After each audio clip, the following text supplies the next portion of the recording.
Assalamualaikum warahmatullahi wabarakatuh. Balik lagi dengan gue Irman dan selamat datang kembali di Chemistry, cerita mistis para pendaki. Apa kabar kalian hari ini? Gimana puasanya? Semoga dilancarkan selalu, dilancarkan juga rezekinya, berkah dan selalu dalam lindungan Allah Subhanahu wa Ta'ala. Oke, kali ini gue akan membacakan kisah mistis pendakian Gunung Ciremai bersumber dari Bang Arok atau Aris Rocker. Sebuah kisah mistis pendakian masa lalunya bersama kawan seperjalanan. Aris dan Ferry bermaksud mengunjungi kembali Gunung Ciremai guna melepas rindu akan sosok Lembayung sahabatnya. Iya, cerita ini adalah lanjutan dari kisah Lembayung sebelumnya. Tapi seperti biasa, sebelum kita masuk ke ceritanya, jangan lupa berdoa terlebih dahulu supaya kita terhindar dari godaan-godaan syaitan yang terkutuk. Like, comment, and share video ini. Subrek, nyalain juga lonceng notifikasinya supaya kalian gak ketinggalan cerita-cerita selanjutnya.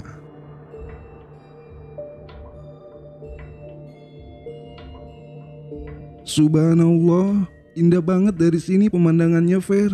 Riz, teriak Lembayung tertakjub melihat pemandangan dari puncak Ciremai.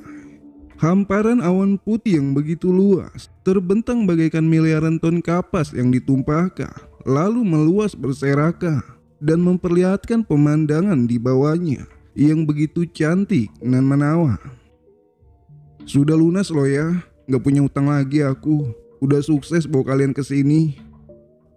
Ntar dulu, enak aja. Katanya kalau Lembayung bisa sampai puncak, kamu bakal traktir kita berdua di tempat biasa, sambung Ferry.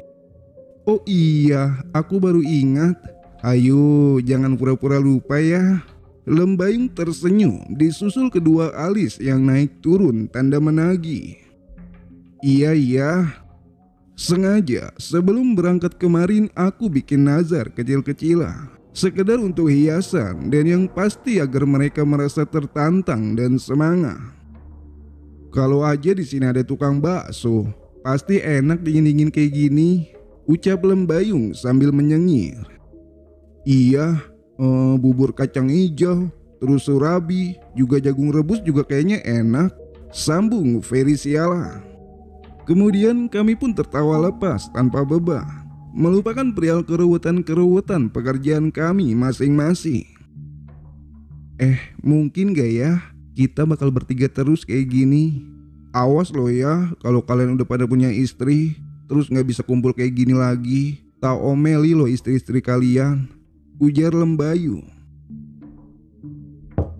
Riz, bangun, sudah siang, sudah jam 8. Berangkat kerja gak? Ibuku membangunkanku. Aku pun membuka mata, lalu sedikit menggeliat meregangkan otot-ototku, disambung nguap-nguapan payah khas orang bangun tidur. Iya bu, sebentar. Cuma mimpi. Aku pun bangun, lalu menatap kosong ke arah jari-jari kakiku yang masih tertutup selimut. Sementara lamunanku terbang mengingat sosok Lembayung yang tiba-tiba hadir menghiasi bunga-bunga di tidurku. Ya, mungkin aku rindu. Air mata ini pun memenuhi di setiap sisi pelupuk mataku, mengingat akan tragedi mengerikan yang terjadi sekitar 2 tahun yang lalu.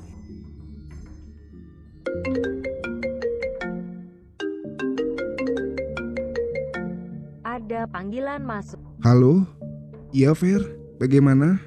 Aku mengangkat telepon dari Ferry. Hari ini kamu buka toko nggak?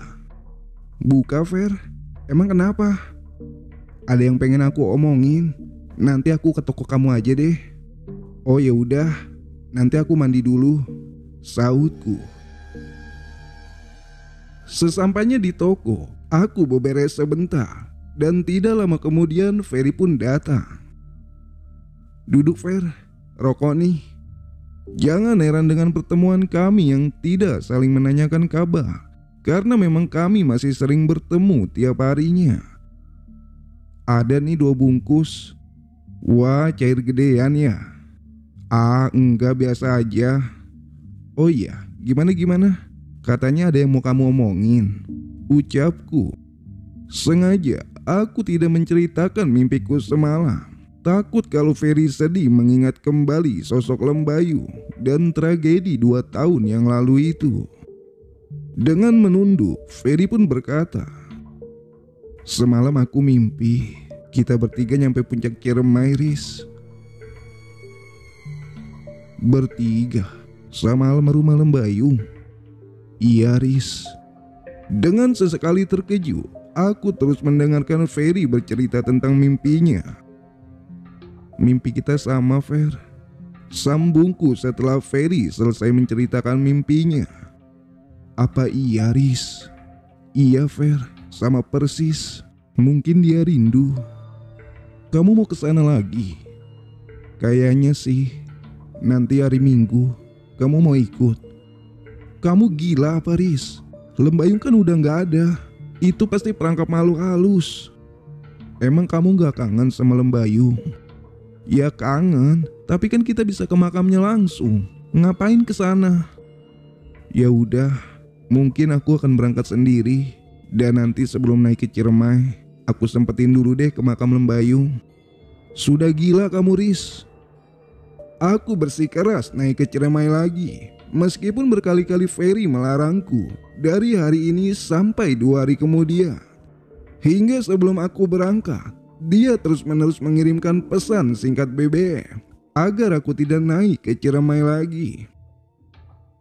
Sebelum berangkat, aku menyempatkan mampir sebentar ke makam Lembayu. "Aku berangkat, Yung," gumamku sembari jongkok memandangi nisan yang bertuliskan Lembayung itu. Aku pun berangkat. Sengaja aku pilih hari Minggu karena biasanya ramai banyak pendaki dari berbagai kota. Aku bisa cari barengan nantinya. Logistik pun aku stok agar banyak, kira-kira cukup untuk 3-4 hari ke depan, mengantisipasi jika terjadi hal yang tidak diinginkan. 2 jam pun berlalu. Aku tiba di pos pendaftaran. Daftar sebentar, kemudian masuk ke Ipuka. Tidak ada yang berbeda dari tempat ini sejak terakhir kali aku, Ferry dan almarhumah Lembayung kesini. Hanya saja warung-warung milik penduduk bertambah banyak. Pengunjung pun semakin ramai. Aku istirahat sebentar di warung biasa sambil ngopi-ngopi. Mas Aris mau naik lagi?" tanya bapak-bapak tukang warung. "Iya, Pak, main lagi lah. Udah lama gak main-main kesini." "Berapa orang, Mas Aris?" "Sendiri, Pak." "Sendiri? Enggak kapok emang sama kejadian 2 tahun lalu?" "Enggak, Pak," jawabku singkat, berharap bapak itu tidak membahasnya lagi. "Oh ya udah, nanti hati-hati aja ya, Mas Aris." "Iya, Pak. Oh iya, bikin kopi 1 ya, Pak." Duduk di tempat ini lagi membuat aku mengingat kembali saat-saat itu ketika Ferry dan Lembayung mengajakku turun ke air terjun. Lalu aku membalas dengan menolak ajakannya. Sungguh, aku menikmati setiap detik hayalan ini. Walaupun tidak nyata, namun cukup untuk mengobati rasa rinduku kepada Lembayung. Dan di tengah lamunanku, aku dibuat tersadar saat melihat sebuah motor yang tidak asing lagi bagiku sedang diparkirkan oleh pemiliknya. "Ferry," gumamku dalam hati. Dia pun turun dari motor, lalu lehernya bergerak ke kanan kiri. Sepertinya ia sedang mencariku. "Fer!" teriakku, kemudian mendekat dan menghampiri. "Katanya gak mau ngikut. Duduk sini, nanti pesen kopi." "Aku gak tega bayangin kamu naik sendirian, makanya aku susul. Alhamdulillah lah kamu masih di sini." "Pak, kopinya 1 lagi ya," teriakku kepada pemilik warung. "Iya, niatnya aku nyari barangan dulu, Fer. Kamu nyusul. Ya udah berdua aja yuk." "Kamu bawa bunganya?" "Ada di keril tuh," jawabku. Ya, aku membawa bunga Edelweiss budidaya. Sengaja aku beli sebelum berangkat ke sini karena keinginan Lembayung yang terakhir, yaitu bisa berada di puncak Ciremai sembari memegang bunga Edelweiss. Setelah menghabiskan kopi yang tadi kupesan, kami pun bersiap-siap naik. Waktu kala itu menunjukkan pukul 1 siang. Kami memulai langkah pertama kami, menjejakkan kaki kami kembali di gunung penuh misteri ini. Dan baru beberapa langkah kami berjalan, langkah kami harus terhenti ketika seseorang memanggil-manggil kami. "Bang, maaf bang, abang mau naik?" tanyanya. "Iya, ada apa? Boleh ngikut bang, kita berempat mau naik, tapi di antara kita gak ada yang pernah naik gunung. Kita pemula semua bang, kita takut nyasar," ujarnya. Ya, 4 anak baru sama sekali belum pernah naik. Usianya sekitar 16-17 tahunan, 2 laki-laki dan 2 perempuan. Aku lantas memperhatikan mereka dengan menghela nafas dalam, lalu menggeleng-gelengkan kepalaku. "Ya udah, ayo," sautku. Melihat mereka, aku kembali teringat saat aku, Ferry dan almarhumah Lembayung mendaki dulu. Tidak tega rasanya membiarkan mereka berjalan tanpa senior di antara mereka. Akhirnya kami pun bersedia menuntunnya. "Makasih ya bang. Kenalin, aku Eki dari Bekasi," ujarnya. "Aku Topan bang. Aku Dewi. Aku Rina bang." Dengan bahagianya, mereka mendekati aku dan juga Ferry, lalu memperkenalkan namanya masing-masing. "Kami semua dari Bekasi bang. Kalau abang, sambung Eki. Kita dari Indramayu. Nama aku Aris, dan ini Ferry." "Oh, Indramayu dekat dari sini ya bang?" saut Rina. "Iya, sebelum Cirebon kalau dari arah Jakarta." "Ya udah yuk jalan. Udah pada siapin belum peralatan sama logistiknya?" Aku menanyakan persiapan mereka. "Udah semua bang," sautnya. Namun mataku tertuju pada satu keril yang dibawa si Topa. Dari raut wajahnya nampak kelelahan dia. "Coba lihat." Dan saat aku membuka keril yang dibawa si Topa, aku dan Ferry terkejut dibuatnya. Tak kuasa kami menahan tawa. Mereka membawa satu tabung gas 3 kilo yang ia masukkan ke dalam keril paling bawah. "Ini apa-apaan bawa beginian? Ini mah namanya nyiksa badan sendiri," ujarku dengan disusul tawa sialan dari si Ferry. "Ya buat masak bang, gak bawa kompor sama gas, nanti makannya gimana?" Dengan polos si Eki menjawab, yang disusul Rina dan Dewi yang tertunduk malu. "Kalau mengendaki, bawa kompor sama gas kayak gini nih, biar simpel gak berat," Ferry menjelaskan dengan menunjukkan kompor yang kami bawa. "Oh iya ya, gak tahu sih bang. Terus ini gimana? Emang berat banget sih," saut Topan yang mengeluh. "Ya berat lah, ngarang kamu. Ya udah, titipin aja di warung bawah.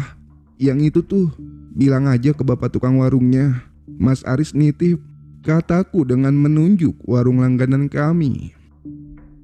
Setelah semua beres, aku melanjutkan langkahku yang sempat terhenti, disusul Ferry dan tim Eki yang mengekor di belakangku. Sesekali kami harus berhenti karena Rina nampaknya kewalahan mengikuti irama langkahku yang mungkin menurutnya terlalu cepat. Aku pun merubah posisi dan menempatkan Rina dan Dewi di depan, disusul Topan dan Eki, sementara aku dan Ferry mengekor di belakang.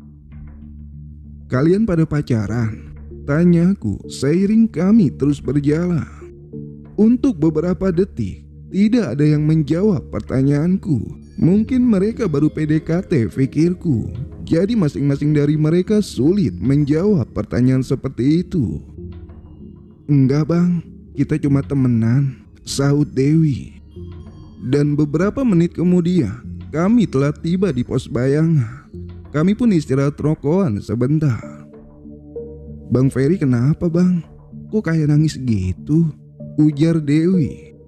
Aku lantas memperhatikan wajah Ferry yang memerah dengan air mata yang tertahan di setiap sisi pelupuk matanya. "Enggak Wi, cuma kelilipan tadi," saut Ferry. Aku tahu dia pasti rindu Lembayu. Pasalnya di tempat inilah Aku dan Ferry terakhir kali melihat tawa dan keceriaannya.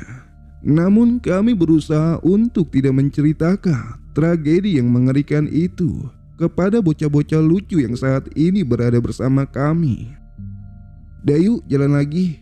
Jangan lama-lama di sini. Kasihan Bang Ferry, kelilipan terus. Timpalku yang bercanda. Melewati pos Kuta dan maghrib menjelang, kami pun sampai di pos Paguyungan Badak, tempat aku dan Ferry dulu berjumpa dengan kakek baik hati. Dan di sini kami beristirahat isi perut, menyeduh kopi dan lain-lain. Bang, abang gak usah masak, biar kami aja yang masak, ujar Eki. Beneran nih? Iya bang, gak apa-apa, sambung Dewi. Ya udah, nih aku sama Bang Ferry nitip aja. Kita juga bawa logistik banyak, ucapku sembari membuka kerilku. Maaf bang, itu kan bunga Edelweiss. Perasaan bunga itu gak boleh dipetik ya bang. Abang juga kan sekarang belum nyampe puncak. Kok bisa ada di tas abang? Tanya si Topan yang sekilas melihat bunga Edelweiss ada di tasku. Iya Pan, ceritanya panjang. Nanti deh kalau udah turun abang ceritain. Ini juga buat pelajaran kalian, jelasku. Rina kenapa? Kok dari tadi diam terus? Sambung Ferry. Mual bang. Oh mungkin masuk angin. Ini pakai minyak kayu putih biar anget. Terus nanti makan yang banyak. Di gunung perut gak boleh kosong, timpal si Ferry. Selesai makan, ngopi-ngopi rokokan sebentar sambil menyiapkan lampu penerangan. Kemudian kami berjalan kembali. Aku berjalan paling depan kali ini, disusul Dewi, Rina, Topa, Eki dan juga Ferry yang berjaga di bagian belakang. Karena waktu sudah menunjukkan pukul 7:30 malam, yang artinya suasana sudah gelap. Semua pun berjalan normal sedari pos Paguyungan Badak hingga kami melewati pos Arba, Tanjakan Asoy dan Pesanggerahan. Sampai saat kami tiba di pos Sangyang Ropo. Kala itu waktu menunjukkan pukul 2 dini hari dan melihat ada 3 tenda pendaki lain yang berkemah di pos ini. Dengan berjalan menyesuaikan irama bocah-bocah ini, aku dan Ferry memaklumi jam segini kami baru tiba di pos 7. Aku pun memutuskan untuk mendirikan tenda di sini. Kita nenda di sini aja ya. Besok kita jalan lagi, ucapku. Ferry, Eki dan Topan mendirikan 3 tenda. Rina dan Dewi memasak, sementara aku mencari kayu-kayu bakar. Aku pun mengelilingi sekitaran pos ini, memunguti satu persatu kayu dan juga ranting yang aku jumpai. Dan ketika kayu dan ranting yang kutemui di sekitar sini dirasa kurang cukup, aku sedikit naik ke atas. Saat aku masuk beberapa langkah ke dalam semak, mataku terheran-heran ketika aku melihat seekor kucing berbulu indah berjenis entah Anggora atau Persia. Aku tidak paham. Dia menatap lurus kepadaku dengan raut wajah yang sendu seperti meminta tolong. Aku yang berpikir tidak mungkin kucing jenis itu berada di sini pun memilih untuk tidak menghiraukannya dan kembali ke area tenda. Rin, Eki sama Topan mana? Tidak adanya mereka membuatku sedikit panik. BAB dulu katanya bang. Mereka pergi udah lama apa Fer? Tanyaku ke Ferry. Enggak Riz, baru aja, sahut Ferry dengan nada tenang. Oh ya udah, bantuin aku nyusun kayu nih Fer. Bang, ini minyak sudah matang, yuk makan, ujar Dewi. Enggak nunggu Eki sama Topan dulu. Udah biarin aja bang, nanti gampang diangetin lagi, sahut Rina. Aku semakin cemas ketika kami setelah makan, mereka tak jua kunjung kembali. Bang, Topan sama Eki kemana ya bang? Kok gak balik-balik? Ujar Rina yang sudah khawatir. Tadi ke arah mana mereka Fer? Arah turun kalau gak salah Riz. Ya udah, kamu di sini jagain Dewi sama Rina ya. Aku nyari mereka.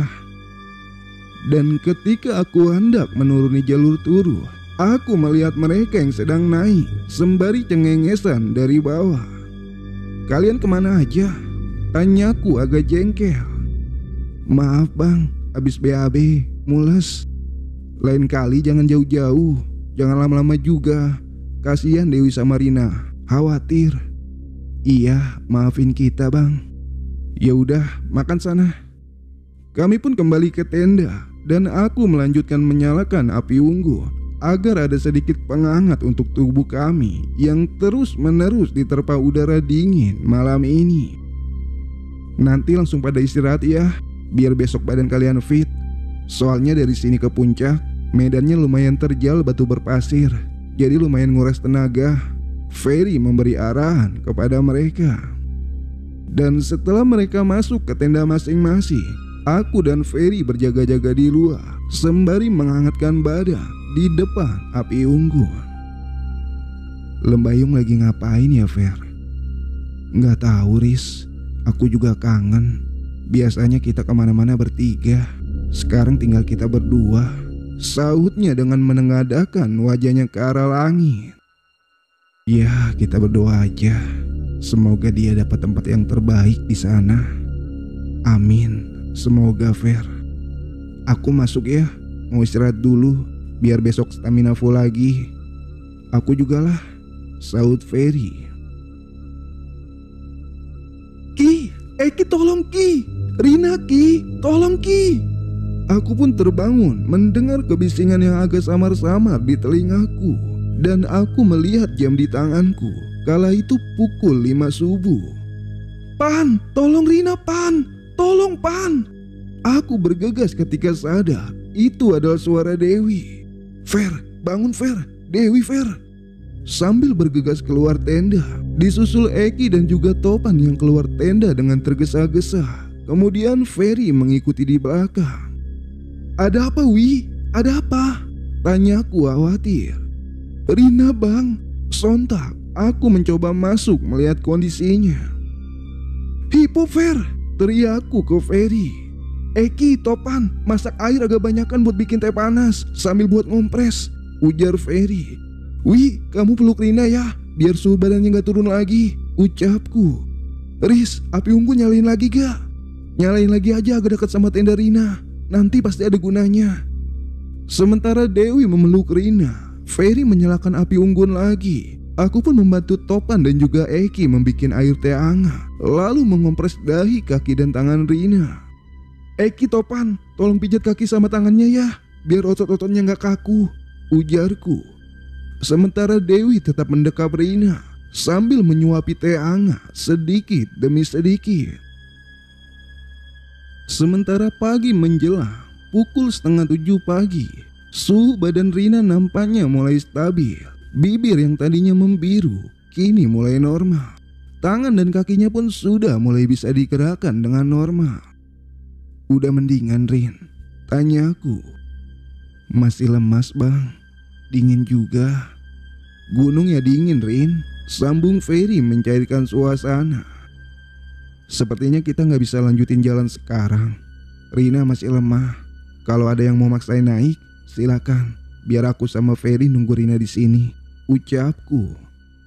Enggak bang, kita barengan aja.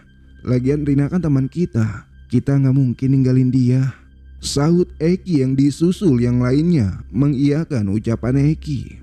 Dalam hatiku ini, aku begitu salut dengan kekompakan mereka. Biasanya dalam satu tim pasti ada saja satu atau dua orang yang egois dengan hanya memikirkan tujuan dan dirinya sendiri. Namun mereka tidak. Ya udah, kita sarapan dulu aja ya, timpalku.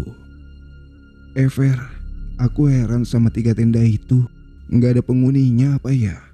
Dari semalam sampai tadi subuh kita teriak-teriak nggak nongol-nongol orangnya, bisikku ke Ferry. Iya Riz, tak kira cuma aku aja yang ngerasa gitu. Ya udahlah, nggak usah dipikirin. Selesai sarapan, kami beristirahat kembali sembari menunggu kondisi Rina mulai membaik. Dengan sesekali kami bergantian mengontrolnya. Siang pun menjelang, tepat pukul 12:30 siang. Nampaknya keadaan Rina mulai membaik. Udah enakan Rin? Iya bang, yuk naik lagi. Jangan maksain Rin, ujar Topa. Enggak, udah enakan kok. Ya udah yuk, beres-beres. Tenda sama barang-barang tinggal di sini aja, biar nggak berat naiknya, sambungku. Kemudian kami lanjut berjalan kembali. Dan sesampainya di Goa Walet, kami pun berhenti sebentar. Tepat di tempat dulu aku, Ferry dan Lembayung mendirikan tenda. Riz, bunganya mau ditaruh di sini apa di mana? Ferry berbisik. Di sini, Fer. Tapi nanti kita bawa ke puncak dulu, sahutku disusul anggukan Ferry yang nampaknya mengerti dengan maksudku. Dan entah kenapa aku menganggap bunga ini adalah Lembayung yang harus kuantarkan ke puncak sana setelah gagal mengantarnya tempo dulu. Ayo bang, bentar lagi kita nyampe, teriak bocah-bocah itu yang tanpa kami sadari dia sudah naik 100 meter dari kami. Semangat banget mereka, Fer. Ya namanya juga pemula, Riz, pasti bangga bisa nyampe puncak. Aku pun mengekor mengikuti mereka dari belakang. Dan kurang lebih 1 jam kemudian kami sampai di puncak sekitar pukul 4:30 sore. Dengan bahagianya, bocah-bocah itu pun bergerak ke sana kemari mencari-cari pemandangan yang cocok untuk berfoto-foto. Sementara aku dan Ferry duduk di bibir kawah sembari menikmati segelas kopi yang baru saja kami seduh. Kalau aja dulu kita bertiga bisa nyampe puncak ya, pasti Lembayung senang banget, ujar Ferry dengan wajah memerah. Iya Fer, aku juga bayangin kalau dulu kita berhasil nyampe puncak, keceriaan kita bertiga pasti sama kayak keceriaan bocah-bocah itu, sahutku. Bang, sini foto-foto. Bocah-bocah itu memanggil kami. Foto abang di sini udah banyak, kalian aja, sahutku. Oh iya Fer, di sini kok nggak ada siapa-siapa ya? Harusnya kalau ada tenda di pos Angeng Ropo, pemiliknya juga harusnya ada di sini atau di trek. Tapi kita nggak nemu ya. Iya ya Riz. Tenda yang mana bang?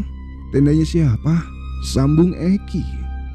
Kan waktu di pos Angeng Ropo tadi ada 3 tenda orang lain di sebelah kiri. Aku menjelaskan. Kita nggak ngeliat ada tenda lain kok bang. Iya bang, waktu di pos Angeng Ropo kan cuma tenda kita bertiga aja, nggak ada lagi, sambung si Topan, Dewi dan Rina. Aku dan Ferry pun terkejut saat mendengar jawaban dari mereka. Namun aku mencoba tenang dan jangan sampai membuat mereka panik. Kita harus cepat turun Fer, ujarku. Ada apa sih bang? Nanti aku ceritain. Kita kudu cepat-cepat turun sekarang. Kalian di depan, jangan sampai kepisah ya. Sementara waktu sudah menunjukkan pukul 5:30 sore, kami pun bergegas turun dari puncak dan berharap jangan sampai terjadi sesuatu kepada kami. Sampai di Goa Walet, langit mulai gelap. Aku segera meletakkan bunga Edelweiss itu. Siapin penerangan Fer, ujarku. Nggak bawa bang, sahut Eki. Iya Riz, aku juga lupa, sambung Ferry. Aduh, sama sekali nggak ada yang bawa. Kan abang sendiri yang bilang barang-barang tinggal di tenda aja, Dewi menimpali. Iya ya, ya udah kita jalan pelan aja. Mau tidak mau, kami pun turun tanpa penerangan. Dengan berhati-hati, kami berjalan perlahan menuruni jalur berpasir ini. Dan tiba-tiba dari arah bawah kami melihat kabut tebal yang bergerak naik menabrak kami dan meninggalkan hawa dingin di tubuh kami. Ya, suasana pun mendadak hening. Aku takut bang, ujar Rina. Nggak apa-apa, itu cuma angin. Fer, kamu aja yang di depan.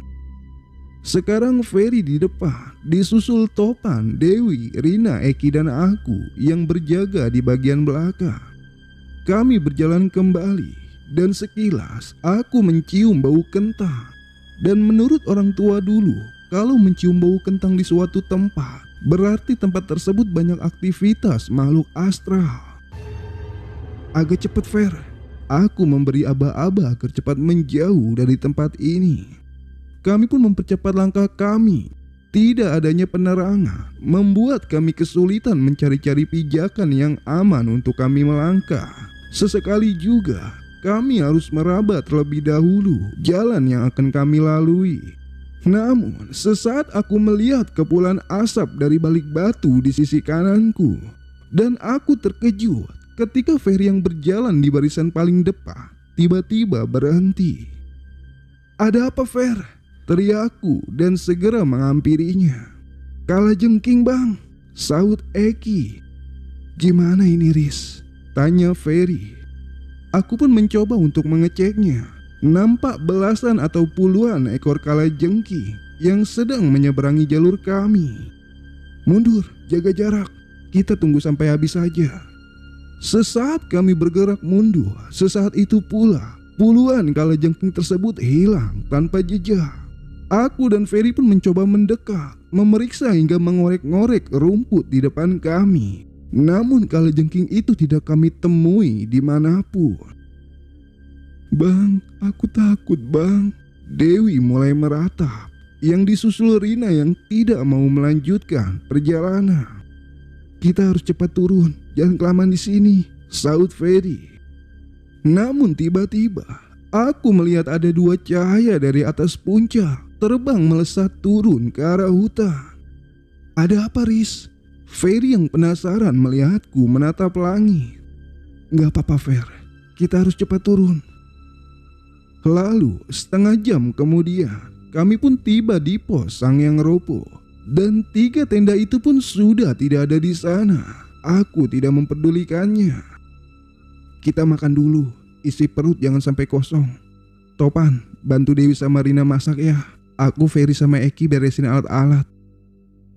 Dan saat kami melipat tenda, aku merasa ada seseorang yang terus-menerus mengawasi kami. Kedua mata Ferry pun melirikku, sepertinya dia pun merasakan hal yang sama. Hingga saat kami menyantap makan malam kami, aku melihat beberapa kepala yang menyembur, lalu sembunyi lagi di antara semak dan batang pohon. Aku pun melihat tangan Ferry yang perlahan bergemetar. Namun kami tak kuasa jika harus memberitahu bocah-bocah ini. Mereka pasti ketakutan. "Semuanya di antara kalian, apa ada yang bikin kesalahan di gunung ini?" tanyaku pada mereka. "Enggak, Bang, aku gak pernah macam-macam kok. Sesuai sama perintah Abang," jawab Rina yang disusul yang lainnya mengiyakan. "Kalau ada yang melanggar pantangan yang kemarin aku sebutin, bilang aja, kita selesaikan bareng-bareng," sahut Ferry. "Topan, Eki, waktu kalian BAB di mana?" "Di bawah jalur ini, Bang.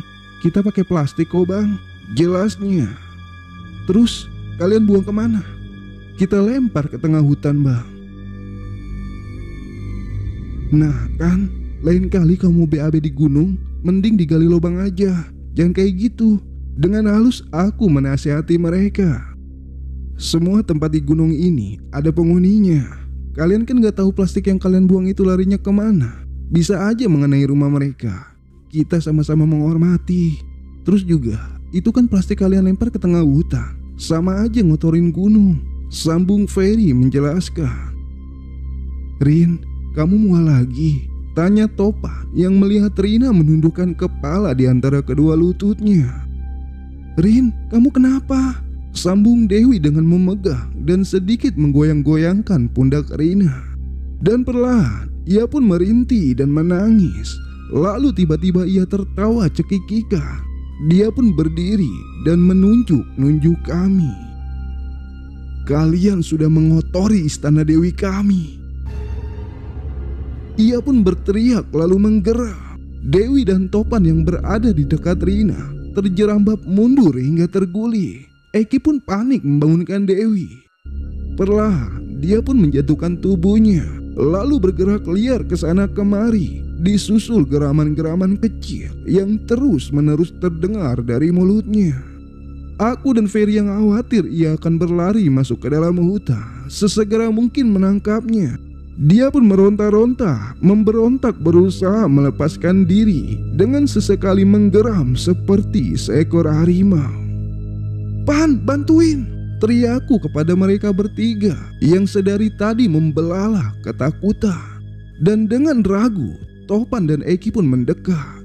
Perlahan, dengan bergemetar, mereka pun menyodorkan tangannya mencoba meraih kaki Rina. Namun sebelum tangannya sampai, tiba-tiba Rina menggeram dengan kencangnya hingga membuat mereka terjerambab ke belakang dan langsung bergerak mundur. "Jangan takut, ini temanmu."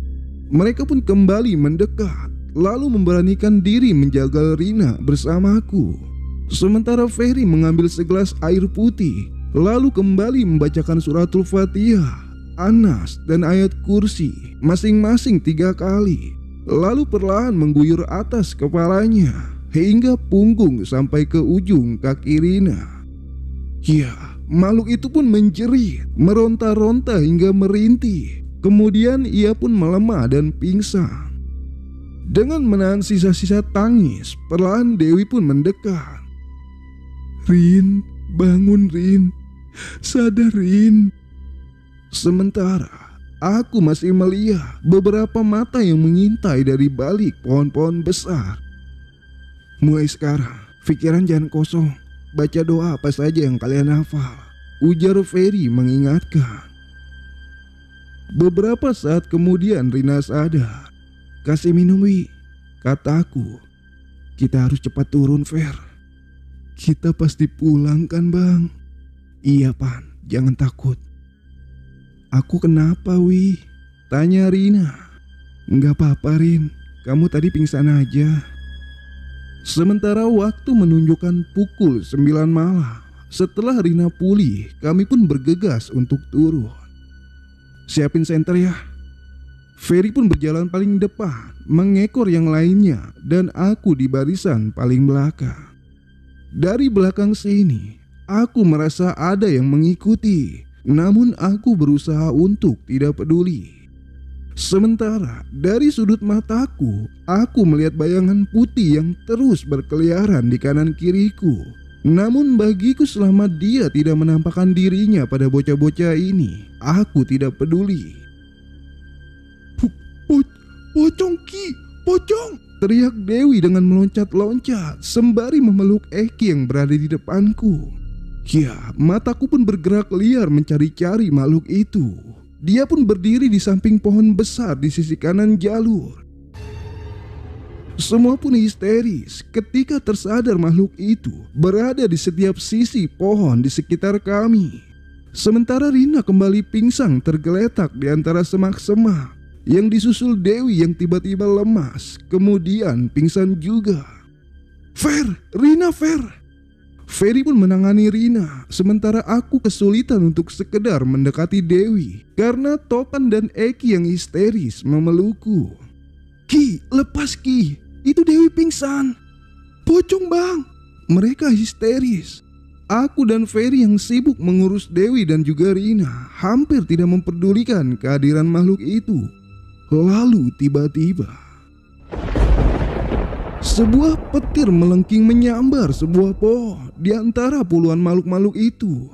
Ferry pun langsung merunduk sambil memeluk Rina, sementara aku yang terjingkat terkejut spontan memeluk Dewi, disusul Topan dan Eki yang terus-menerus gerumbel memeluk badanku. Sontak suasana pun tiba-tiba hening, sunyi senyap mencekam. Tidak ada satupun suara-suara binatang hutan yang terdengar. "Pan, Ki, lepas, ini Dewi ketindihan di bawahku," jengkelku. Perlahan aku pun berdiri dan melihat arah sekitarku.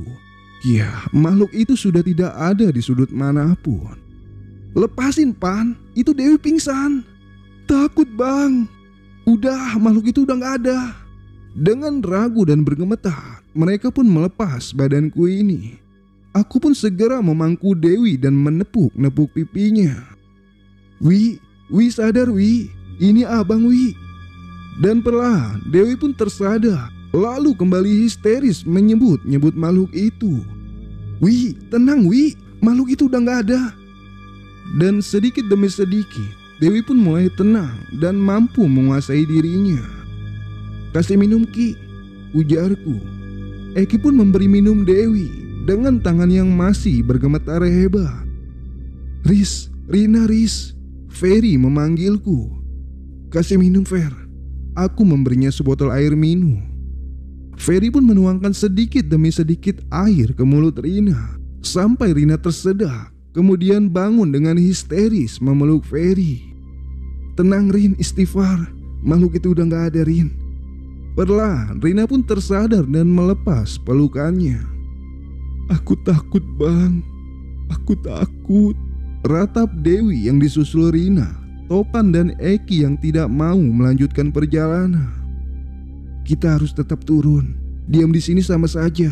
Mereka pasti terus-menerus mengganggu kita. Iya, kalau sudah kayak gini, kita sudah setengah masuk ke alam mereka. Diam dan nunggu di sini pun itu bukan pilihan yang tepat. Kita nggak bakal nemuin satu manusia pun di sini selain kita berenam. Jelas Ferry. Iya, kita pasti bisa. Kita pasti pulang. Aku meyakinkan mereka. Sampai akhirnya mereka pun mau melanjutkan perjalanan. Ferry tetap di depan memimpin perjalanan, sementara aku mengawasi dari belakang. Sambil berjalan, aku masih terheran-heran dengan petir tadi. Padahal cuaca sekarang terang benderang. Dari mana datangnya petir itu? Dan dari arah belakang, aku melihat jalan mereka masih ragu-ragu. Badan atau tangan Dewi dan Topan masih terlihat bergemetar. Pandangan lurus aja, jangan tengok kanan kiri. Namun, aku terkejut ketika kami melewati sebuah pengkolan menurun agak curam. Di bawah sana sudah menunggu sosok makhluk berkepala gundul dengan wajah abstrak penuh darah, merangkak mondar-mandir di tengah jalur seperti menunggu kami yang mendekat. Perlahan, Ferry dan yang lainnya pun menuruni jalur itu, sementara mereka tidak menyadari adanya makhluk itu di depannya. Aku ingin memberi aba-aba kepada mereka, namun kakiku seperti tertancap dan tenggorokanku serasa tercekik oleh tangan yang begitu kuat. Dengan nafas terengap-engap, aku menyaksikan mereka berlima yang perlahan melewati makhluk itu. Lalu tiba-tiba mereka hilang begitu saja. Bak ditelan ruang kosong, menyusul makhluk tersebut yang ikut lenyap seketika. Sementara aku seperti terdorong oleh angin, melayang mundur beberapa meter dan dihempaskan secara tiba-tiba ke tengah jalur berakar. Sontak aku menggeliat liar menahan sakit yang mendera punggungku ini karena terbentur akar yang melintang di sana sini. Beberapa menit kemudian, aku pun perlahan bangun mencoba menguasai punggungku ini yang masih terasa nyeri. Samar-samar, aku melihat dua cahaya terbang melintas. Namun aku tidak peduli. Aku terus berjalan dengan setengah membungkuk menuruni pengkolan tersebut. Sempat terfikir untuk teriak memanggil-manggil mereka, namun rasanya percuma. Dengan punggung yang masih terasa nyeri, aku pun bergegas turun mencari-cari mereka. Hingga beberapa menit kemudian, aku sampai di pos Pasanggerahan.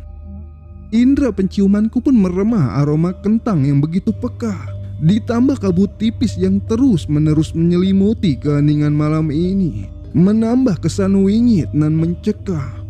Dan saat aku beranjak ingin meninggalkan pos ini, aku dikejutkan dengan sosok wanita yang berdiri. Aku yang berada di belakangnya sekilas merasa tak asing dengan perawakan wanita tersebut. Ya, dia mulai menoleh. Nampak senyum manja dan manis menghiasi wajahnya. Lembayung. Namun, batinku mengatakan ini bukan lembayung. Namun aku sulit sekedar untuk memalingkan pandanganku darinya. Begitupun langkah kakiku yang terus mendekat menghampiri wanita tersebut. Lembayung. Saat kusebut nama itu, dia pun tersenyum memandangku, yang disusul tawa-tawa kecil yang terdengar dari mulutnya yang masih tertutup senyuman itu. Aku pun terjerambab mundur, lalu jatuh ketika tiba-tiba tawanya meledak-ledak. Seiring ia membuka mulutnya yang sobek sampai ke telinganya, memperlihatkan darah yang mencelak-celak mengalir keluar dari mulut itu secara deras. Lalu dengan cepatnya dia pun terbang menjauh, yang disusul suara cekikikannya yang membahana, memecah keheningan hutan Ciremai ini. Aku segera bangun dan berlari meninggalkan tempat tersebut. Dan di sela-sela aku berlari, samar-samar kakiku seperti merasakan getaran-getaran kecil dari dalam tanah. Aku pun mempercepat langkah kakiku ini, karena kupikir makhluk-makhluk sialan itu pasti akan muncul dari bawah tanah yang kuinjak. Aku sedikit panik ketika getaran-getaran itu semakin jelas terasa, bersambung suara gemuruh yang terdengar dari atas jalur yang sudah aku lewati beberapa detik yang lalu.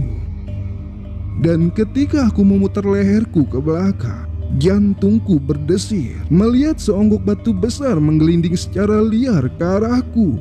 Dan tanpa pikir panjang, aku pun meloncat ke arah samping, masuk di antara semak-semak yang kupikir aman. Namun aku salah. Aku mendekati bibir jurang dan hampir terperosok jatuh ke dalamnya. Jika saja tanganku ini tidak berhasil meraih batang tanaman yang tumbuh liar di sekitar tepian jurang ini. Aku pun berusaha naik dengan meraih satu persatu akar dan batang pohon. Aku histeris ketika tiba-tiba muncul sebuah tangan yang menjulur dari balik rerumputan. Aku menunggu dan membayangkan raut wajah mengerikan yang akan aku saksikan jika rumput itu tersibat.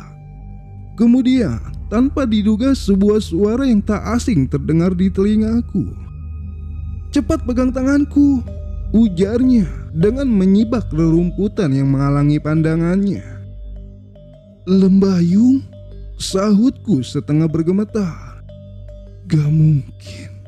Aku dengan tak yakin melihat sesuatu yang mustahil. "Cepat, temanmu dalam bahaya," ujarnya dengan segera meraih tanganku, kemudian perlahan menyeretku. Aku terbaring lemah saat berhasil keluar dari bibir jurang itu. Dengan nafas yang tersengal-sengal, aku memandanginya dengan perasaan tak yakin. Aku pasrah jika tiba-tiba ia berubah menjadi sosok mengerikan seperti apapun, mengingat aku tidak punya tenaga lagi untuk berlari. "Ini minum dulu," ujarnya dengan meletakkan kepalaku di pangkuannya, lalu sedikit demi sedikit menuangkan air ke mulutku. "Ini kamu, Yung?" tanyaku dengan bibir yang bergemetar, disusul air mata yang tiba-tiba jatuh tanpa kusadari. Dia pun hanya tersenyum memandangku. "Kita gak punya banyak waktu, temanmu dalam bahaya." "Kamu tahu di mana Ferry?" "Ikuti saja aku," sahutnya dengan menarik tanganku ini. Kami kembali ke jalur dan segera turun menuju lokasi Ferry dan yang lainnya. Hingga saat kami sampai di pos tanjakan Asoy, samar-samar aku mencium bau pandan di sekeliling. Lalu tiba-tiba Lembayung berhenti. Sementara aroma itu semakin pekat seiring kabut turun menyelimuti kami. Lembayung pun seperti tercengang melihat sesuatu. Dari raut wajahnya seperti menandakan ada sesuatu yang tidak beres. Aku pun berusaha mengikuti arah pandangnya. Sontak jantungku berderak kencang ketika aku melihat sosok berambut panjang, berkepala miring seperti patah, dengan buah dada yang panjang menjuntai. Aku pun menutup mataku dan menundukkan kepalaku ini. Lalu tiba-tiba dengan cepat seonggok tangan penuh borok mencekik leherku ini dan juga leher Lembayung secara bersamaan. Dan di detik selanjutnya cengkraman itu pun terlepas dan makhluk itu pun tiba-tiba lenyap seketika saat dari arah hutan terdengar auman seekor harimau yang begitu menggelegar menembus kegelapan hutan Ciremai. Aku pun terjatuh dengan nafas yang terengap-engap, merasakan sesak dan panas di leherku ini. Sementara Lembayung seperti tidak merasakan sakit sedikit pun. "Kamu gak apa-apa?" ujarnya. "Gak apa-apa, Yung. Ayo cepat, kasihan temanmu." Ya, aku menyadarinya.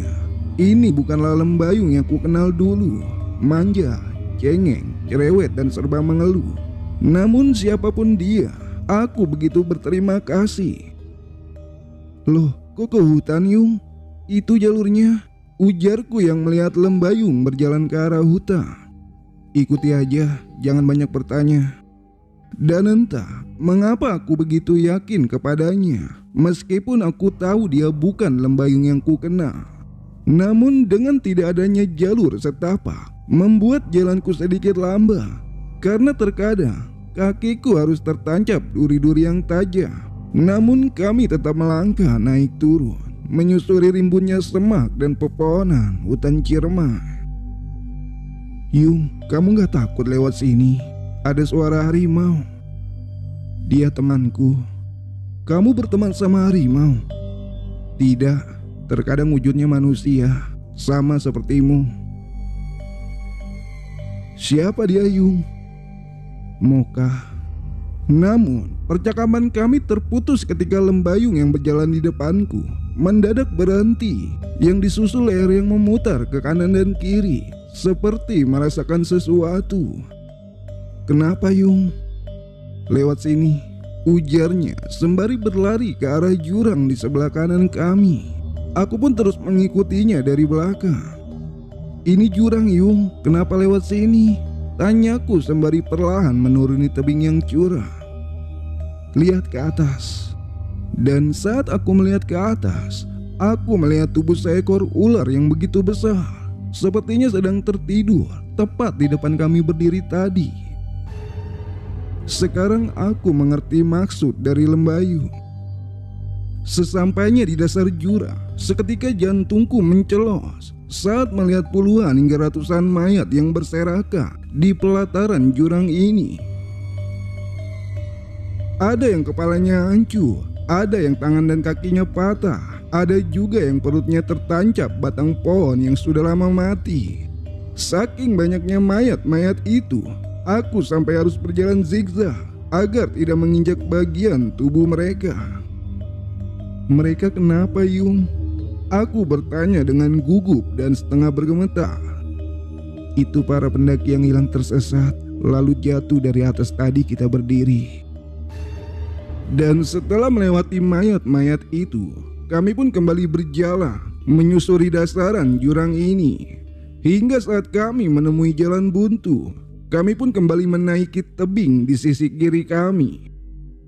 Sesampainya di atas, hutan kembali menyambut kami, dan kami juga disambut oleh puluhan makhluk tanpa kepala yang berdiri sejajar menghadap kami. Lembayung pun segera menarikku, mengajakku berlari menuju hutan lebih dalam lagi. Mereka nggak ngejar kan, Yung? Tanyaku sambil terus melesat. Sepertinya enggak. Kami pun berhenti. Kita mau kemana sih? Sambungku dengan nafas tersengal-sengal. Sabana Dewi Cisuria, sahutnya dengan menatap lurus ke mataku. Tempat apa itu, Yung? Tempat Dewi Cisurian mengambil roh para pendaki dan menjadikannya budak di istananya. Sontak jantungku bergumur hebat mendengar jawaban Lembayung, mengingat Ferry dan bocah-bocah itu yang mungkin berada di sana. Berarti Ferry sama yang lainnya? Iya, makanya kita harus cepat. Kemudian kami bergegas menuju tempat tersebut. Dan sekilas aku melihat bayangan hitam di samping pohon besar. Aku pun terjimbul ketika Lembayung terjatuh karena kakinya mengenai tubuh mayat yang tiba-tiba berada di depan kami. Kamu gak apa-apa, Yung? Gak apa-apa. Aku pun panik ketika mulutku ini tercekat tak mampu bersuara, yang disusul tubuhku yang kembali tidak bisa digerakkan.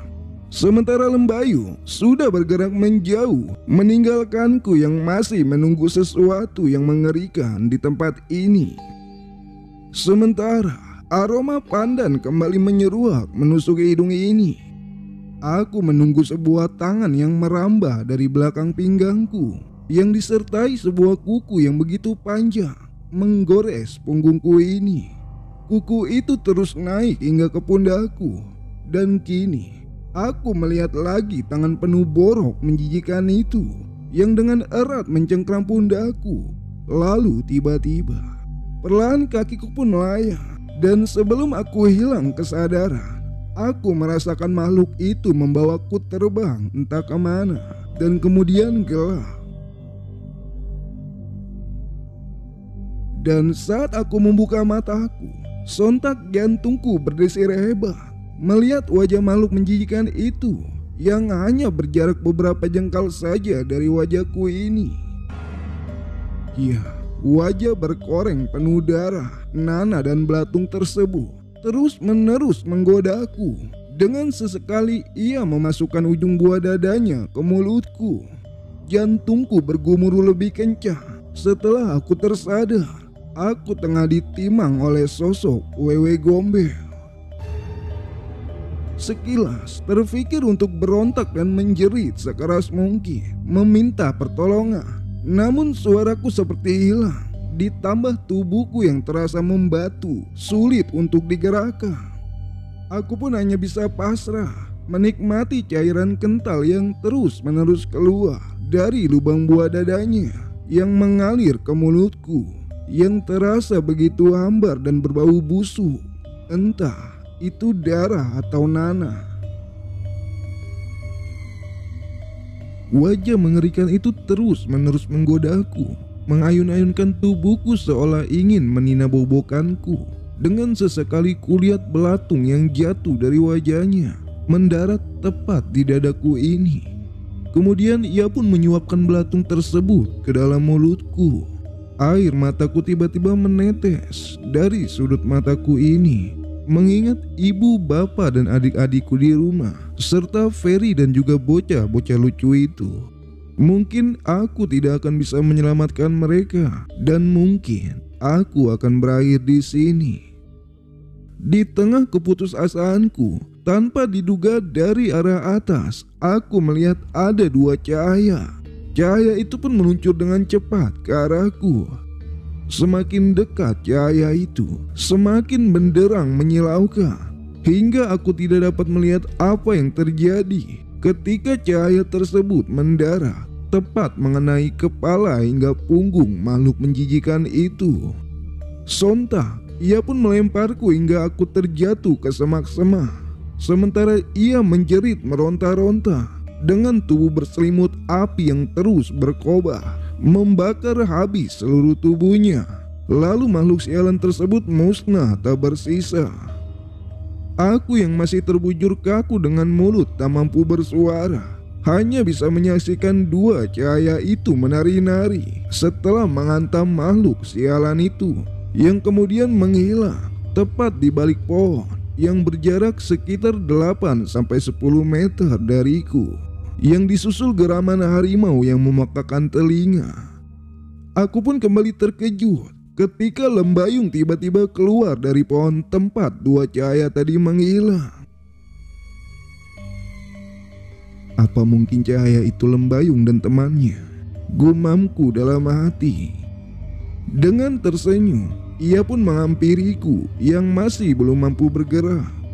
Lalu perlahan ia membangunkan setengah tubuhku ini, disambung dengan menuangkan sedikit demi sedikit air ke dalam mulutku. Dan saat air tersebut memasuki perutku, tiba-tiba perutku terasa panas dan juga mual. Dengan spontan aku pun muntah dan mengeluarkan sesuatu yang sedari tadi mengganjal di perutku. Aku terkejut saat melihat apa yang keluar dari mulutku beberapa detik yang lalu itu. Segumpal darah, nanah, dan beberapa belatung yang masih hidup terlihat menggeliat liar di sana. Keringat sebiji jagung pun menetes dengan derasnya dari pilingan wajahku. Aku menghela nafas dalam-dalam, tanda perutku ini yang sudah mulai enakan. Dan perlahan aku bisa menggerakkan tubuhku kembali. Begitupun dengan suaraku yang kembali dengan normal. Lain kali jangan melamun, ujar lembayung dengan senyum menghias di wajahnya. Iya Yung, ayo cepat jalan lagi. Dengan terpincang-pincang, aku mengikuti lembayung. Kali ini dia benar-benar mengawasiku dengan sesekali melirikku ke belakang. Makhluk itu kemana, Yung? Mati, jawabnya singkat. Aku pun begitu lega mendengar jawaban dari Lembayu, karena aku tidak akan melihat makhluk menjijikan itu lagi. Meski sekarang pun bayangan wajah berkoreng penuh darah, Nana dan belatung itu sesekali masih terlintas dalam ingatanku. Sembunyi di belakang pohon, teriaknya. Aku pun mengikuti perintahnya dan segera bersembunyi di balik pohon terdekat, sementara Lembayung berada di balik pohon tepat di depanku. Dan tanpa basa-basi, angin kencang datang begitu saja menghantam dan menyapu sekeliling kami. Dan sesaat, aku melihat pohon yang paling depan itu rubuh. "Awas, Yung!" teriakku. Dengan segera, Lembayung pun berlari mundur ke arahku. Namun tiba-tiba, dari arah angin tersebut, muncul seonggok bayangan hitam yang meluncur dengan cepat ke arah Lembayu. Dan kemudian menangkapnya, membawanya terbang, lalu tiba-tiba menghilang di kegelapan hutan. "Yung!" Dan seketika itu juga, angin pun mereda, menyisakan kondisi hutan di sekitarku yang kini porak-poranda akibat diterjang angin tersebut. Sementara aku hanya bisa tertunduk lemas menyadari kini hanya tinggal aku sendiri berada di tengah-tengah hutan belantara yang mungkin letaknya sudah begitu jauh dari jalur pendakian. Bingung, cemas, takut menyatu di pikiranku. Batinku pun mengatakan aku harus menyelamatkan Ferry, namun pikiranku bertanya ke arah mana. Begitupun jika aku nekat mencari sosok Lembayu. Dan dengan bimbangnya, aku memutuskan untuk melanjutkan perjalanan. Dengan sekuat tenaga ini, aku berlari dengan sesekali melompat menghindari setiap gundukan-gundukan semak serta batang pohon yang tumbang di depanku. Yang ada di pikiranku saat ini, aku harus keluar dari hutan ini. Namun, jantungku kembali berdebar ketika mencium aroma melati yang samar-samar menyambar hidungku ini. Sontak, leherku pun celingukan ke kanan kiri, memastikan tidak adanya makhluk mengerikan apapun di sekitarku. Dan lajuku pun terhenti ketika aku gagal melompat dan kakiku tersangkut sebuah akar yang melintang yang menghalangi jalanku ini. Aku jatuh tersungkur dengan wajah yang mendarat ke permukaan tanah. Dan saat aku mengangkat kepalaku ini, aku dibuat terkejut melihat seorang nenek-nenek yang berdiri membungkuk muncul begitu saja di hadapanku. Dengan masih dalam posisi terduduk, perlahan aku bergerak mundur. Sementara nenek itu masih di sana, menatap lurus ke arahku. Dalam pikiranku, aku harus putar balik dan mencari jalan lain yang lebih aman untuk kulalui. Dan saat aku memutar wajah dan tubuhku, aku dikejutkan dengan wajah hitam yang berbulu tepat di depan wajahku. Aku pun histeris dan lari sekarat kadal ke arah semula, sembari mengayun-ayunkan kedua tanganku ini yang kukepalkan, mengantisipasi jika nenek itu menyerang. Namun nenek itu tetap diam dan menatapku. Hingga saat aku melewatinya, pukulan-pukulanku hanya mengenai ruang kosong. Aku pun segera berlari sekuat tenagaku menjauh dari tempat tersebut. Di tengah aku berlari, aku merasa seperti ada sesuatu yang hitam mengejarku, meloncat-loncat dari semak satu ke semak lainnya. Dan kemudian dua buah lengan hitam berburu menggelantung di dadaku ini, lalu mencengkram tulang rusukku ini yang disusul kakinya yang seperti mencakar-cakar pinggang bagian belakangku. Ya, sepertinya aku menggendong binatang buas. Aku pun meronta-ronta mengguling-gulingkan tubuhku, berharap makhluk itu terlepas. Aku pun semakin histeris dengan berusaha mencekik lehernya. Dan dengan sekuat tenaga, aku pun membanting tubuhnya itu. Dan seketika, ia pun berlari menghilang di antara semak belukar. Dalam posisi masih terduduk rapuh, aku pun menggeser pantatku mendekati pohon di sebelah kananku dan menyenderkan tubuhku yang begitu lelah dengan maksud istirahat sejenak, membuang nafas-nafas payah yang mendera di dalam paru-paruku ini. Namun, tidak berselang lama, aku merasa ada sesuatu yang menetes menimpa rambutku. Ya, aku mencoba meraba rambutku ini. Darah. Saat ku memberanikan diri melihat ke atas, jantungku serasa terlepas ketika aku melihat seonggok kepala tanpa tubuh yang hanya menyisakan jeroan yang masih menempel pada batang lehernya, melayang-layang tepat di atas kepalaku. Aku pun segera bangun dan berlari sekarat kadal, berharap makhluk tersebut tidak mengejarku. Namun dengan cepat, makhluk itu terbang meluncur ke arahku, seperti mencoba menerkamku. Dengan cepat pula aku pun segera menjatuhkan tubuhku. Dia meleset, dia pun kembali berbalik menyerangku. Sementara aku yang panik, kesulitan untuk berdiri, hanya bisa bergerak mundur menendang-nendang tanah. Sementara makhluk itu semakin mendekat dan mengarah ke wajahku ini. Dengan refleks dan panik, kedua tanganku ini berusaha melindungi. Ya, makhluk itu pun menempel dan menggigit lenganku ini.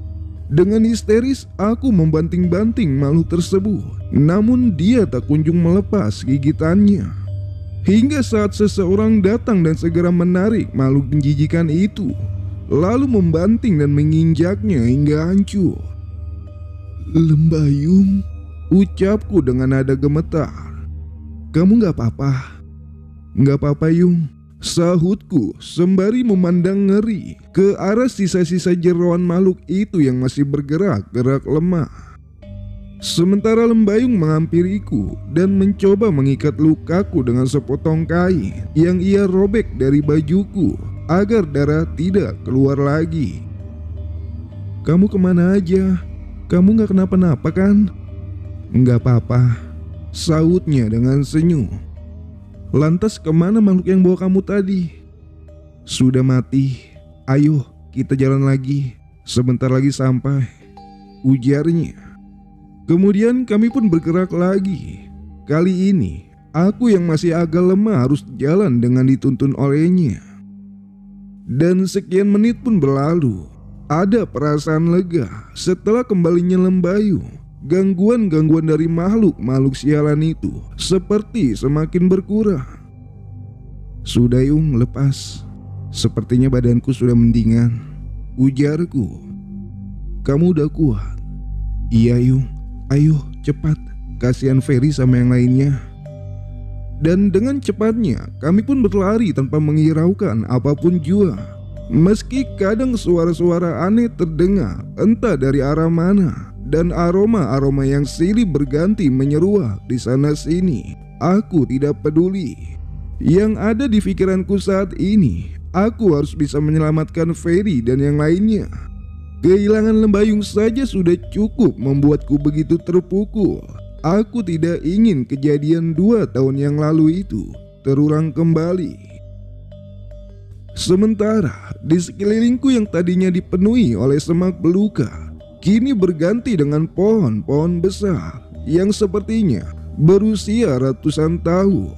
Sulur-sulurnya yang sekilas menyerupai rambut makhluk menjijikan itu membuat buluku ini merinding. Namun aku tidak ingin membayangkan makhluk apa yang menghuni pepohonan tua ini. Dari penampakan-penampakan beberapa waktu yang lalu saja sudah cukup membuat nyaliku menciut. Sekian menit berlalu. Dari kejauhan aku melihat sebuah padang rumput yang sepertinya begitu luas. "Ayo cepat, sebentar lagi kita sampai," ujar Lembayung. Kami pun segera mempercepat laju kami. Hingga saat hutan ini habis, aku tertegun melihat sabana yang begitu luas nan indah terbentang di tengah-tengah hutan belantara. Perasaan heran dan rasa tidak percaya mendera pikiranku ini. Pasalnya, berkali-kali aku mendaki ke Ciremai. Baru kali ini aku melihat bahwa di dalam hutan Gunung Ciremai terdapat sabana yang begitu cantik dan menawan. Sinar rembulan yang terang jatuh menerpa setiap sudut rerumputan, menambah kesan anggun sabana ini. "Kamu lihat pohon besar yang di tengah itu?" ujar Lembayu dengan menunjuk sebuah pohon besar menjulang tinggi. "Teman-temanmu ada di situ." "Terus aku harus gimana, Yung?" "Kamu cukup ikuti aku aja dan semua yang aku perintahkan." Namun, perasaan takjub itu hanya sesaat dan diganti dengan suasana hening yang mencekam ketika kabut tipis perlahan turun memenuhi setiap area sabana ini. Lembayung pun segera menarik tanganku, mengajakku bersembunyi di balik semak yang berada di belakangku ini. Dan beberapa detik kemudian, aku melihat seorang datang dari sudut sebelah kanan, melayang memasuki sabana itu, lalu perlahan menuju pohon besar yang berada di tengah-tengahnya. Aura mistis yang begitu kental ketika makhluk itu memasuki sabana tersebut. Tidak ada suara angin, burung-burung, serangga-serangga malam, hingga bunyi-bunyian khas hutan lainnya. Semua seolah mati, sunyi dan terhenti. "Siapa itu, Yung?" tanyaku dengan bergemetar. "Dewi Cisurian." "Kita bakal selamat, Gayung?" Ya, sekarang tubuhku sudah menggigil melihat makhluk yang auranya lebih mengerikan. "Ayo kita gerak, dan ingat, jangan berisik dan jangan menarik perhatian." Perlahan kami pun bergerak maju memasuki sabana tersebut. Lembayung pun berjalan di depan, sementara aku mengekor di belakangnya. Cahaya rembulan yang beberapa saat lalu begitu benderang, kini tak mampu lagi menembus kabut yang semakin lama semakin tebal. "Arah mana tadi pohonnya, Yung?" "Diam, ikut saja." Namun tiba-tiba aku merasakan sesuatu yang begitu dingin perlahan menyentuh betisku ini. Dan saat aku melirik kakiku ini, sebuah tangan pucat dengan kuku yang hitam dan panjang sudah mencengkram erat kakiku ini. Aku pun histeris menjatuhkan tubuhku, lalu menendang-nendang tangan itu dengan brutal. Sontak Lembayung segera membakar mulutku. "Hei, sadar, itu cuma akar. Kan tadi aku udah bilang, jangan berisik dan jangan menarik perhatiannya." "Maaf, Yung, tadi aku lihat tangan. Di tempat seperti ini, kamu gak boleh ngelamun," perintahnya. Dan belum aku menegakkan tubuhku ini, aku seperti mendengar desisan seekor ular yang nampaknya begitu dekat. Aku pun segera mencari-cari sumber suara tersebut dan berharap itu hanya halusinasiku saja. Namun, aku bertambah panik ketika suara itu semakin banyak dan begitu nyaring terdengar di telingaku. Aku melihat Lembayung seperti waspada dan perlahan mengeluarkan sebuah kain agak panjang dari dalam tas kecilnya. "Ini nyata," gumamku. Jantungku mencelos ketika dari jarak 5 meter kami melihat puluhan hingga ratusan ular menyelodor, mendekat dan mengelilingi kami. "Jangan lari, tetap di belakangku." Lembayung mulai bergerak memukul-mukul ular itu dengan sepotong kain yang ia gunakan, hingga beberapa ular itu terpental hancur lalu menghilang. Gerakan itu ia lakukan terus-menerus sembari mengelilingi setiap sisi kami. Sementara aku yang tidak membawa senjata apapun hanya berlindung di belakangnya dan menghindar jika ada ular yang menyerang ke arahku.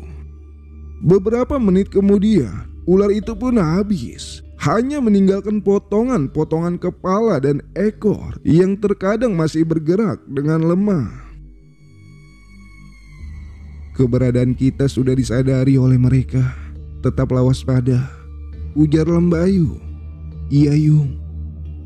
Perlahan kami bergerak lagi. Perlahan pula gerimis datang menumpahkan tetes demi tetesan air yang sedikit demi sedikit membasahi tanah dan rumput di sekitar kami, membuat aku kesulitan untuk melangkah karena sepatuku kini dipenuhi tanah yang menempel, yang semakin lama semakin tebal. Aku pun heran, meski hujan turun, namun kabut pekat seperti enggan meninggalkan tempat ini membuat jarak pandang kami semakin pendek. Bulu kuduku seketika berdiri saat aku melihat dua mayat yang tergeletak tanpa kepala, yang memperlihatkan lubang kerongkongan yang menganga, serta darah yang masih mengucur keluar dari urat-urat lehernya.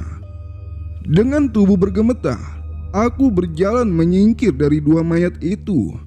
Lalu kembali aku terperangah saat tersadar mayat-mayat tanpa kepala itu berjumlah puluhan, berserakan di sekeliling kami. Berkali-kali aku mencoba untuk tenang, namun berjalan di antara puluhan mayat-mayat tanpa kepala ini bukanlah pemandangan yang elok untuk dinikmati.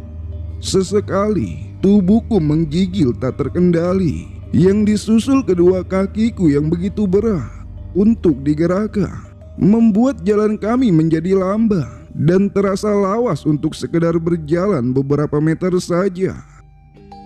Dan belum melewati mayat-mayat tersebut, tiba-tiba jantungku berdesir kencang ketika dengan samar-samar aku melihat puluhan kepala yang melayang-layang di antara kabut menatap kami dengan nada yang mengancam.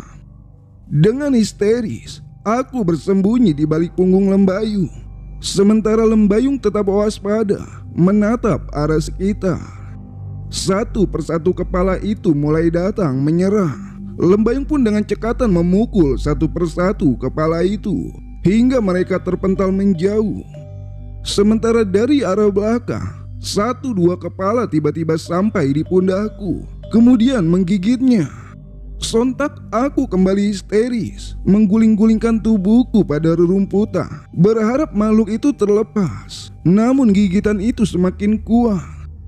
Sementara darah yang keluar dari makhluk itu terus-menerus membasahi baju bagian belakangku. Lembayung pun segera menjambak dan menarik makhluk itu, sementara aku meringis mengingat makhluk sialan itu masih menggigit pundakku ini. Dan setelah gigitan itu terlepas, Lembayung dengan brutalnya membantingnya. Belum habis puluhan kepala yang masih melayang-layang menyerang kami, aku kembali dibuat putus asa dengan bangkitnya puluhan tubuh yang tergeletak beberapa saat yang lalu. Iya, tubuh-tubuh tanpa kepala itu secara serentak terbangun dari posisinya, lalu perlahan mendekat. Jantungku bergemuruh, lututku begitu lemas, ditambah tubuhku yang menggigil hebat. Dan sebelum aku hilang kesadaran, aku melihat tubuh-tubuh tanpa kepala itu dengan beringasnya menyerang kami. Lalu kemudian gelap. Aku tersadar ketika merasakan air segar yang membasahi tenggorokanku. Ternyata itu Lembayung yang menuangkan air ke mulutku agar aku siuman. Aku pun memutar-mutar leherku mencari-cari makhluk mengerikan itu, namun tidak aku temui di sudut manapun. Dengan waspada, kami pun melangkah kembali. Kedua bola mataku ini pun bergerak-gerak liar, dengan sesekali memutar leher ke belakang, mencari-cari makhluk apa lagi yang akan menyerang kami kali ini. Namun aku tidak menjumpai apapun. Dan beberapa menit kemudian, Lembayung pun tiba-tiba berhenti. Kenapa, Yung? Kita sudah tiba. Sementara kabut yang masih sangat tebal membuat aku sulit melihat apa yang ada di depan kami saat ini. Aku pun mencoba memfokuskan pandanganku. Samar-samar aku melihat bayangan pohon besar itu. Di depan sana mungkin ada beberapa makhluk yang jagain pohon itu. Jadi siapin nyalimu. Aku pun mengangguk tanda mengerti. Aku dan Lembayung pun bergerak maju beberapa langkah ke depan, lalu terhenti kembali saat melihat dua makhluk besar berbulu hitam lebah sedang duduk sila dengan kedua mata terpejam. Kita maju pelan-pelan. Jangan ada suara sedikit pun. Jangan sampai kedua makhluk itu menyadari keberadaan kita. Aku pun segera melepas sepatuku ini agar tidak menimbulkan suara sekecil apapun yang bisa membuat makhluk itu menyadari keberadaan kami. Dengan senyap, kami perlahan maju, mengendap-endap di antara dua makhluk mengerikan itu. Yang sesekali aku harus merangkak melewati gundukan-gundukan tanah yang berada di depanku ini. Lalu tiba-tiba petir melengking menyambar ruang kosong. Sontak jantungku berdebar-debar sembari kedua tanganku yang secara refleks menutup kedua telingaku. Disusul kedua kakiku yang dengan erat memeluk gundukan tanah yang sedang aku lewati. Sementara Lembayung dengan cepat merunduk di antara semak-semak kecil di depannya. Dan dengan spontan kabut menyibak total. Suasana pun kembali terang benderang seperti semula. Iya, aku melihat kedua makhluk itu yang perlahan membuka kedua matanya, lalu menatap kami dengan tatapan murka. Aku pun segera sembunyi di balik gundukan tanah yang lebih tinggi. Sementara Lembayung menarik perhatian kedua makhluk itu dengan berlari menjauh dari posisiku. Dan di depan pohon besar itu, aku melihat beberapa orang yang tergeletak dengan pakaian yang tak asing lagi bagiku. Ferry. Dan saat aku akan beranjak mendekatinya, seorang wanita tiba-tiba muncul dari dalam pohon dengan menatap Ferry dan yang lainnya yang berada tepat di bawahnya. Hingga saat wanita itu menatap dan menyadari keberadaanku ini, lututku sontak bergetar hebat. Tubuhku pun menggigil tak terkendali. Sekilas terfikir untuk berlari menjauh meninggalkan tempat ini, namun tubuhku seperti membatu, sulit untuk digerakkan. Sementara suasana wingit semakin terasa, lantas aku segera menutup kedua telingaku ketika tanpa diduga dia tertawa meledak-ledak, yang disusul petir yang menyambar-nyambar mengiringi nada tawanya yang memecah keheningan malam. Mati, mati, mati. Sontak lututku terjatuh dengan tubuh yang bergemetar. Perlahan makhluk itu pun melayang ke arahku. Sementara aku tetap mencoba menggerakkan tubuhku, namun tetap nihil. Hingga saat tangan makhluk itu sampai di kepalaku. Lama aku menunggu kepala ini, ucapnya dengan tawa. Sementara aku hanya bisa menangis menderu-deru. Aku gagal menyelamatkan sahabatku lagi. Tapi tiba-tiba tubuhku pun terjatuh ke tanah saat tangan itu tersingkir dari kepalaku. Aku sempat melihat apa yang membuat tangan itu melepaskan cengkeramannya. Sebuah kelebatan selendang mendarat tepat di wajah makhluk itu. "Ini minum," ujar Lembayung. Aku pun bersyukur Lembayung berhasil selamat dari kejaran dua makhluk mengerikan tadi, dan mungkin telah menghabisi makhluk itu. "Kumakan kalian," ucap makhluk itu. "Mundur," Lembayung memberi aba-aba. Lalu tiba-tiba muncul sebuah tombak dari tangan makhluk itu, dan tanpa basa-basi dia pun bergerak menyerang Lembayung. Dengan cekatannya, Lembayung pun menghindar ke sisi lain. Menyadari makhluk itu tak memperhatikanku, aku segera bergegas menuju pohon besar yang ada di depanku ini. Sementara Lembayung berusaha menarik perhatian makhluk tersebut dan membawanya menjauh dari posisiku. Sementara aku segera menghampiri Ferry dan yang lainnya. "Fer, bangun Fer!" teriakku dengan menepuk-nepuk pipinya. Namun tidak ada reaksi apa-apa. Aku mencoba menempelkan telingaku ke dadanya. Denyut jantungnya masih ada. "Ki, Ki sadar Ki! Pan, sadar Pan! Rin, Wi, sadar Wi!" Tetap tidak ada reaksi apapun. Sementara pertarungan Lembayung dengan makhluk itu kembali mendekat ke arahku. Aku memperhatikan wujud makhluk mengerikan itu yang sudah berubah menjadi setengah ular. Aku pun segera bersembunyi di balik pohon besar di belakangku, sementara mereka masih bertarung dengan sengitnya. Hingga saat Lembayung terpental ke arahku, terkena sabetan ekor dari makhluk mengerikan itu. Sontak, tubuhnya pun melayang dan mendarat tepat di atas tubuh Ferry yang masih tergeletak tak sadarkan diri. "Yung, kamu gak apa-apa?" "Gak apa-apa. Jangan maksain." "Gak apa-apa. Kamu pulang ya. Jangan pernah kesini lagi," ujarnya sembari mengusap rambutku serta senyum yang menghias di bibirnya. Lalu tiba-tiba terdengar auman harimau dan Lembayung pun berubah menjadi dua cahaya itu kembali dan kemudian langsung meluncur dengan cepat ke arah makhluk mengerikan itu.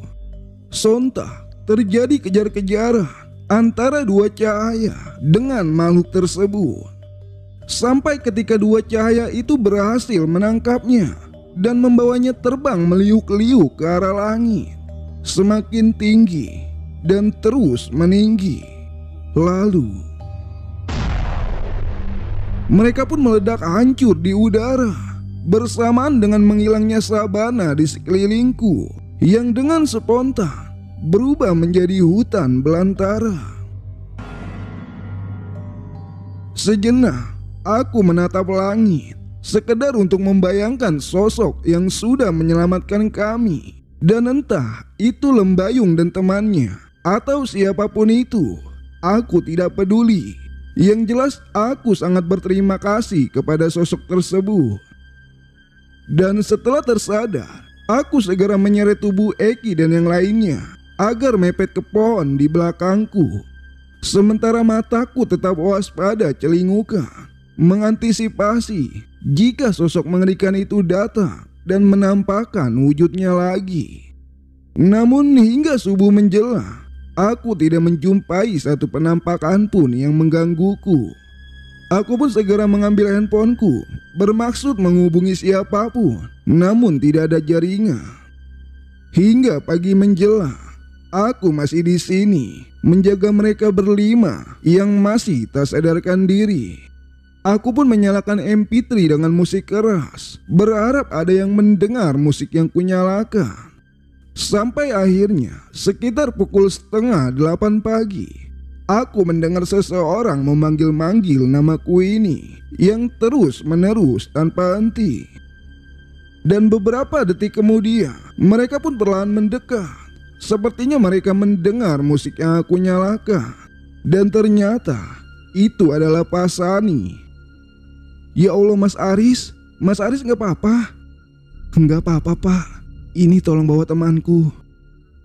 "Woi!" teriak Pak Sani memanggil timnya. Kemudian kami pun dievakuasi menuruni jalur menggunakan sepeda motor yang sudah dimodif khusus untuk menaiki trek yang terjal seperti pegunungan yang siap membawa kami turun dari sini dengan Pak Sani sebagai pemimpinnya. Dan singkatnya, sesampainya di Ipuka, kami segera dibawa ke rumah khusus pertolongan pertama bagi para pendaki yang mengalami musibah. Ferry dan yang lainnya pun dimasukkan ke sebuah ruangan khusus pemeriksaan untuk dicek kondisinya. Sementara aku menunggu di luar bersama Pak Sani dan yang lainnya.